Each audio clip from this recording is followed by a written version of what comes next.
Okay, this is an example problem from the packet. This is section 5, number 13. So on this problem, I've looked and I've checked first to make sure there's no GCF, and there is no GCF here.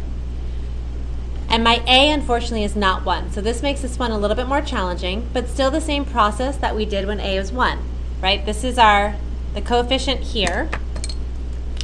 This is A. The coefficient here is B, and then our constant is C.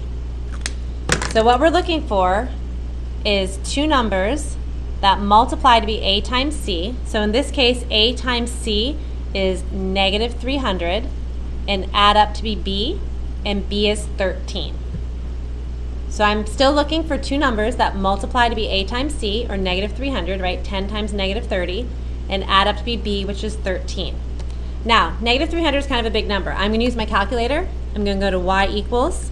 I'm going to put negative 300 divided by x and go to table. My factors are everything that is not a fraction. So these are all factors, but negative 7, not a factor. I can see a fraction there. Now, if I have two numbers that multiply to be negative, it means one is positive and one is negative. But they add up to be a positive number. That means the positive number must be larger. So that's why I'm looking over here, because these are my smaller negatives but my bigger positives. So I'm looking for my two numbers that are going to add up to be 13. So definitely not these two, way too big, way too big. Let's go up, up. My difference here, 30 and negative 10 is 20. 25 and negative 12. There we go. Negative 12 times 25 equals negative 300, but negative 12 plus 25 equals 13.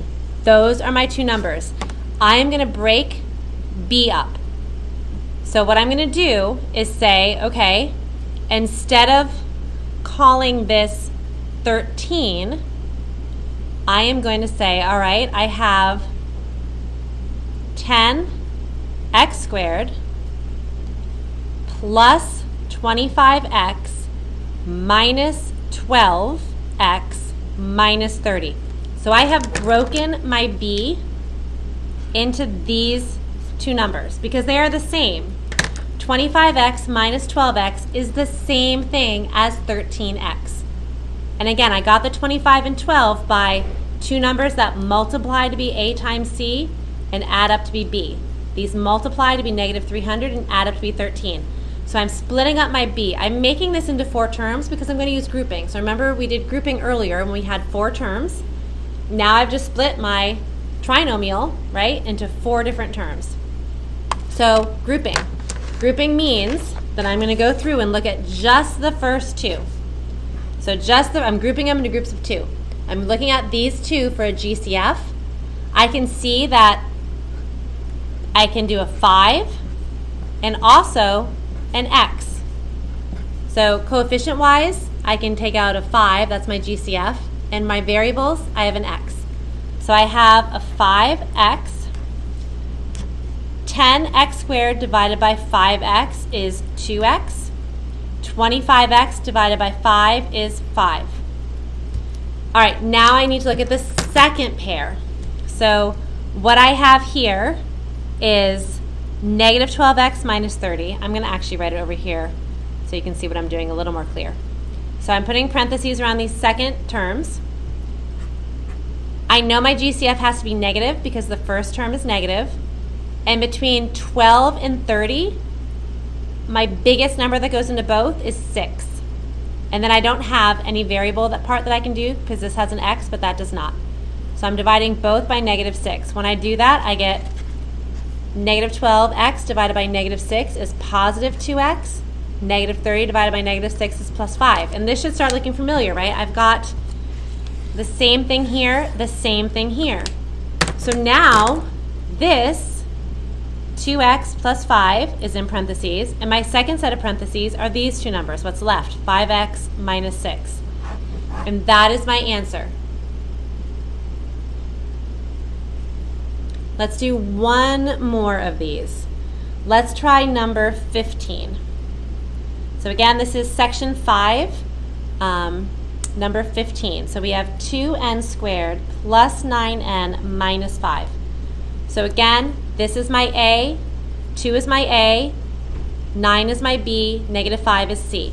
So I'm multiplying A times C. 2 times negative 5 is negative 10, and my B is 9.